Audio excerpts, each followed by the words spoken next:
What's up, guys? Mickle here, and one of the biggest concerns I see among XRP holders on the long-term potential of XRP is what is the probability that a massive bank could just spin up their own version of the XRP ledger.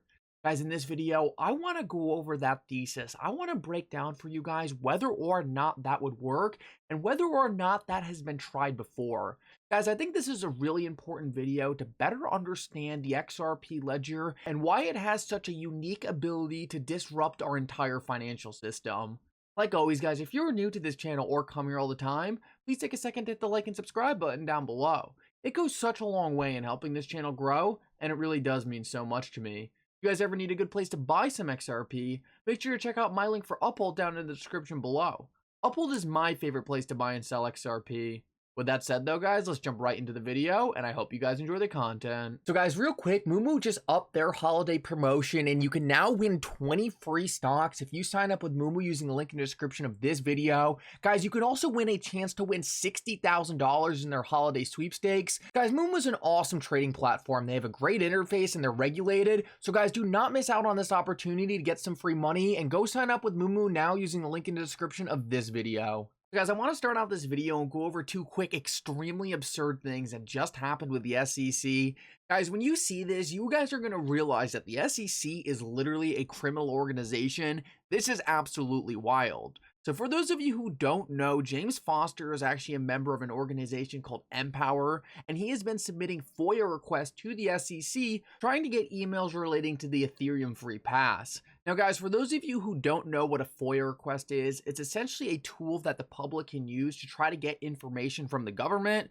Essentially, the thought behind it is the government is paid for by the people, so the people should have the right to ask for different information that the government has. So essentially, James Foster was submitting these different FOIA requests, and the government, or the SEC specifically, told him that they would provide the information. Well guys, what do you know? Almost a year later, the SEC is now refusing to provide that information, and they're saying they straight up don't have any communications. Well guys, one of the funniest things about this is that the SEC already provided Ripple with information relating to Bill Hinman and the Ethereum free pass speech, literally proving they were lying to James Foster when they said they didn't have these emails. Now guys, it looks like both John Deaton and James Foster are going to keep pushing to try to get these emails out of the SEC. What I have heard is that the SEC will try to delay things, try to play dumb, but ultimately they will be forced by a court to hand over this information. Now, this is something we're just going to have to keep monitoring, but guys, this just shows you what kind of organization we're dealing with here. The SEC is literally obligated under law to hand over this information to James Foster, and they are straight up pretending they don't have the exact emails they have already produced. Guys, it's completely embarrassing. It shows that Ripple is really doing the God's work by fighting the SEC. If it wasn't for Ripple, the SEC would have just tried to run over this entire industry, and I think it shows how big of a mistake the SEC really made. Out of every single project the SEC could have gone after, they chose to go after the one project that could put up a fight, and what do you know, that one project is kicking their butt. So I think when it's said and done, we're going to look back at this and all be extremely happy that Ripple was the party that chose to take on this fight against the SEC. Now guys, I want to move on and cover one more example of the SEC's absurdity, and it's so sad that these things are literally happening hours apart, back to back. You'd hope things like this would at least be more spaced out, but guys, like I said, the SEC is legitimately acting like a criminal organization, and just wait until you see this. Stuart Alderati tweeted out at Kevin O'Leary, "Kevin O'Leary and all other venture investors in FTX should immediately demand that the SEC stop spending taxpayer money on its tag-along case against SPF, since the case only seeks to recover on their behalf." And what Stuart Alderati is pointing out here is absolutely disgusting. The case the SEC filed against Sam Bankman-Fried and FTX literally doesn't even include retail investors. The SEC is only looking to get back the money that institutional investors lost, and the SEC actually purposely left retail investors out of the equation.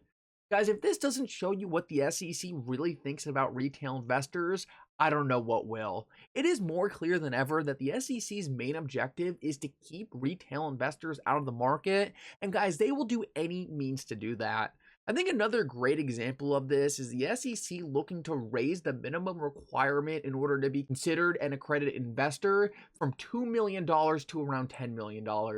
Guys, what the SEC wants to do is they want to separate the markets from retail investors and institutional investors.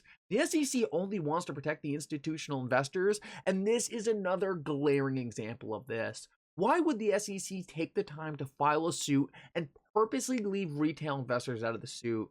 Because the fact of the matter is, the SEC could just care less about them. The SEC would rather them lose their money and stay away from the market, and that's essentially what they're pursuing here. Guys, this just shows you once again the caliber of an organization we're dealing with here, and I literally cannot wait for the day where I never have to look into the SEC again. So guys, I want to finish this video off and talk about a question I actually get a decent amount, and that is, why don't banks just make their own version of the XRP ledger? If the XRP codebase is public, why don't banks just copy it and create their own version of XRP? Why doesn't the Federal Reserve do this? All these different organizations, they don't need the XRP ledger. They can just copy the XRP ledger and use their own version. Well, guys, I want to start out by saying that Matt Hamilton actually brought my attention to something very interesting, and that is that Swift already did attempt to do this. He tweeted out, Swift did attempt to do something like this. It was using Corda, but their main takeaways was it doesn't work without a public token. And guys, this is a pretty important takeaway because a lot of the times when you listen to people talk about blockchain technology that don't actually understand it, they will say things like, oh, I believe in blockchain technology, I just don't get why you need a coin. Guys, what Matt Hamilton is proving here is that blockchains literally do not work the same if you don't have the coin. Swift is a massive organization. They move trillions of dollars daily. And they tried to recreate a version of the XRP ledger without a coin in order to try to create their own private settlement tool. Guys, what they found was that this just doesn't work. If you have a private blockchain without a native asset, then you don't have any public source of liquidity. In the XRP ledger's case, XRP acts as that public source of liquidity. This allows different institutions or different users of the ledger to go from one asset to XRP to the other asset they're looking to transfer into. If you do not have a native token, a native liquidity source, then the users of the network need to provide their own liquidity for their own transfer. This is what happens in our own traditional financial system. This is what created the Nostro and Vostro accounts. Banks had to pre-fund their different accounts all around the world to make sure they had the proper liquidity there to make sure the transfer went through.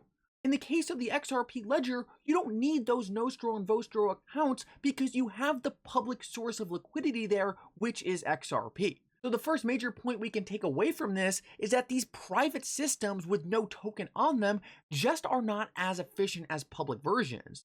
Another very important thing that we need to consider here is that a lot of the smartest software engineers in the entire world, a lot of these smartest developers want to work on public blockchains. They don't want to work for banks. They don't want to work for places like Swift that has tons of regulations that they can get in trouble for designing things they want to design. They want to work on decentralized ledgers where they don't have the same regulations. Public blockchains allow innovations to prosper and things move a lot more quickly than in the banking sector. Because of this and because of the lack of regulations that has hampered blockchain to a large degree, it also allows blockchain to innovate much faster. Guys, to a large degree, Ripple and XRP are already so far ahead of the banks in terms of technology, the banks will likely never be able to catch up. It's kind of like the Tesla situation. Traditional automakers had a massive head start on Tesla, but they were sleeping on the innovation. Regulations were holding them back, and therefore Tesla got a huge head start, and most of the traditional automakers likely won't catch them.